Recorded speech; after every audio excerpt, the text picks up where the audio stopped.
This review is brought to you in part by Ryder's Hobby Shops, where the fun begins. Stop in to one of Ryder's 2 convenient Michigan locations where you'll find a full range of the latest hobby products, supplies, parts, tools, and paint. Thanks for joining us at Right On Replicas, where we're proud to bring you the best scale model kit reviews on the planet.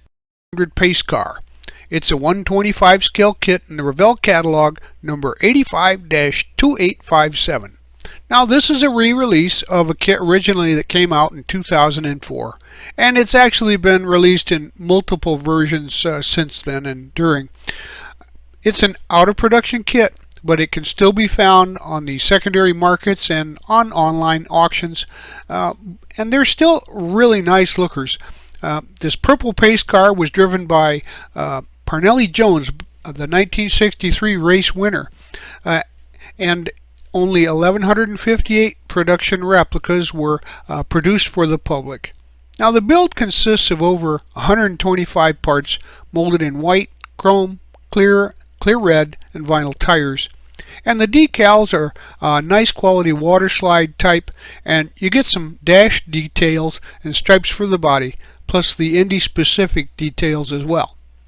Now, the interior tub is a tub style, and the detailing is a little difficult with multiple colors.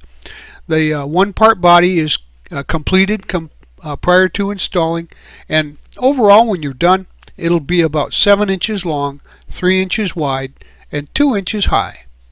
Now, we'll be using mostly liquid cement, sometimes even epoxy or super glue for strength, and clear or white glue for some of the windows. And please remember to heed all of the safety warnings that you see from the manufacturers of any of the products that you see or hear mentioned in the review. Here are the decals for this kit. As you can see, they're very colorful and the register is good. The Indy graphics are pretty nice, and I strongly suggest that you use some of the decal setting solution to get these larger decals to conform to the body and stick well to the paint. Construction starts with the motor and the transaxles, etc., and most of these can be put together before you paint them for maximum strength. First, we'll assemble the drivetrain halves, and again, there'll be a seam there, so address that by scraping the seam and maybe even sanding it smooth. And then we're going to add the heads and the head covers and the exhaust manifolds and install the front cover on the engine. Then install the oil pans top and bottom, and add the transmission pan. On the induction manifold, add the covers and the filler cap, and then paint the motor aluminum. Now, the motor cover is black, and so scrape the Corvette letters to make them look white. Add decal number 14 to the filler cap, and paint the belts flat black with aluminum details. The hoses are rubber color, and the starter is black. The oil filter is blue color. Add the motor cover on top, install the belts to the front, and add the hoses into place at this time too. Paint the chassis flat black. The A-arms are aluminum, and the front suspension, shocks, and steering unit are aluminum with a black torsion bar. Now, the rear shocks are a semi-gloss black, and install the motor into place on the mounts provided. Add the steering unit, the shocks, and the torsion bar to the suspension, and then install that into the chassis. Now add the rear shocks into place too. The majority of the interior is assembled prior to the paint, so start with the interior side panels. And note, you'll need to install the roll bars as close to the panels as possible. Add the grab handles to the door panels and install those. And then add the brake lever and the shifter, the foot pedals, and the rear panel. Now put the firewall into place and paint this unit satin black with a flat black flooring. Assemble the brake booster and paint it black with some steel, and then a white reservoir, and install that. Then the battery chamber is flat black, but the fluid tank is white with a black cap, and the other tank is white with a black cap, and both are then installed. Now add the red lenses to the door panels and assemble the seats. Paint the seats yellow and black and install those. Decal number 16 goes on the brake reservoir too.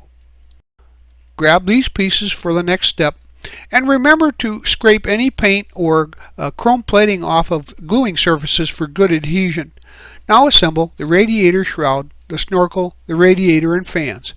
And then paint that and the wheel wells and the wheel inserts flat black. Now the tie rod ends, they're aluminum, and install the interior tub into the chassis.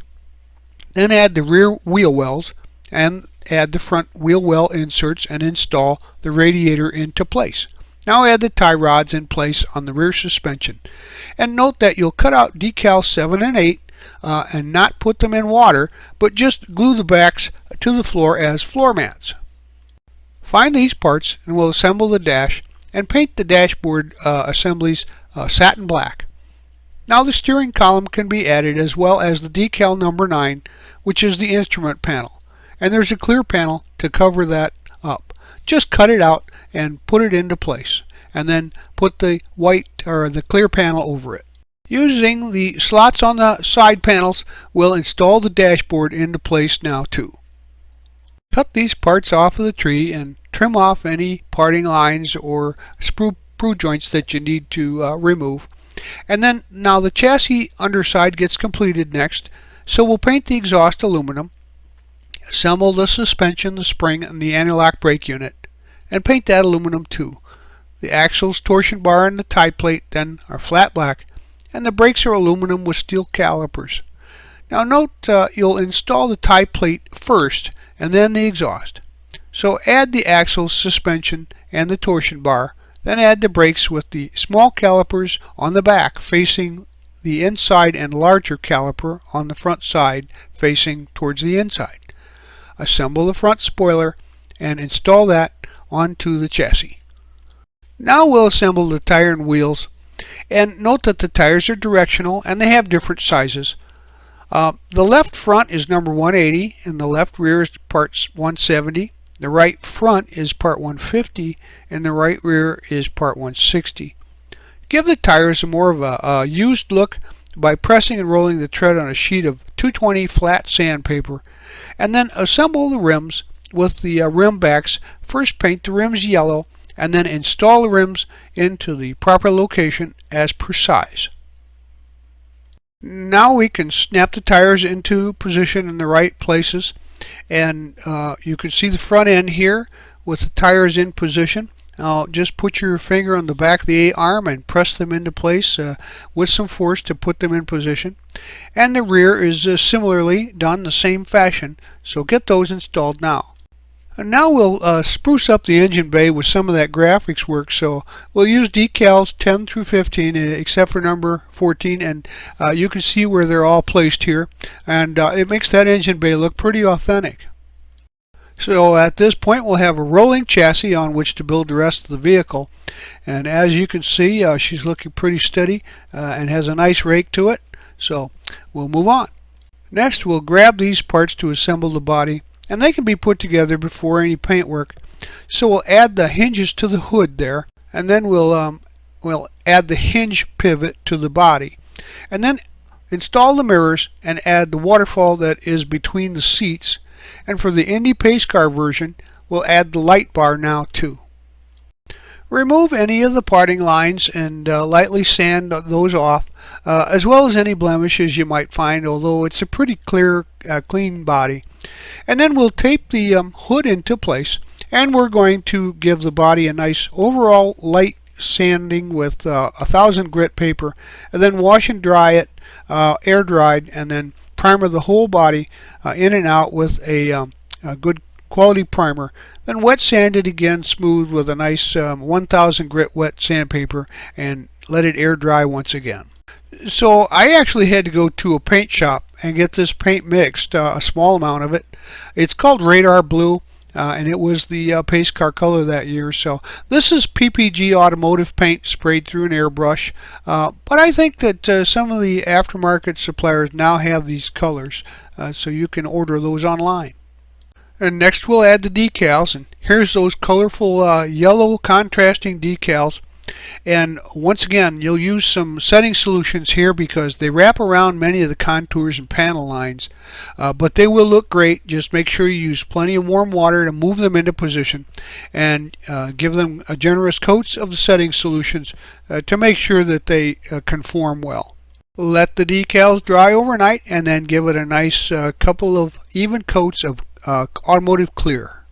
After the decals had dried, including the one on the top of the windshield visor, as you can see, this is kind of like straight out of the box, and it gets a little bit grubby. It's got micro scratches to it, so I just dip this into some Pledge floor polish and wick it off, and it gives a thinner, cleaner, and crisper look to your window, as you can see here.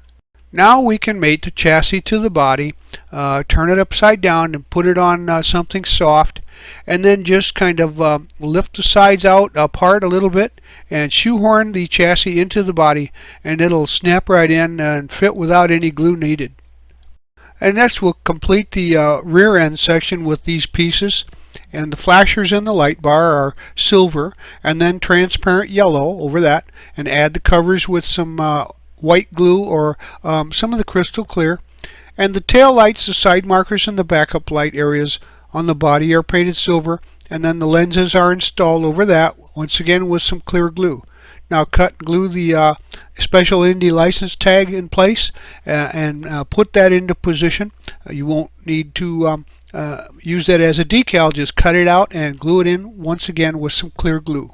So locate these, and we'll complete the front end by painting the marker light area on the body a silver color, and then add the lenses that have been painted with clear orange, and install those into place with some of the white or clear glue. Then install the mirror faces too.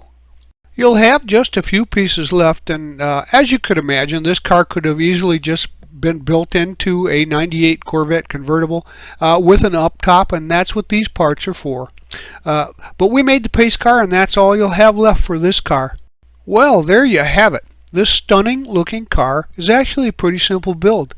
It's a weekend build if you ask me, and it goes together quite well. The motor is nicely detailed, but you can't see much of it when she's closed up because of all the covers that you put on them these days. Now the chassis is pretty basic and simple, but it details well, and they all fit together. The body fit well. The interior has a nice look, although it's all black. You could add some detailing to it for one of the non-pace car versions, but we tried to make this one look mostly like the actual pace car. So the fits were all very good. There was very little parting flash, and I think that this makes a really nice build, and if I were you, I'd buy one and put it on my shelf. We hope you like this premium step-by-step model kit review, and so that you don't miss any more, please subscribe to our YouTube channel. But you can find us on Facebook and at our website, rightonreplicas.com. Thanks!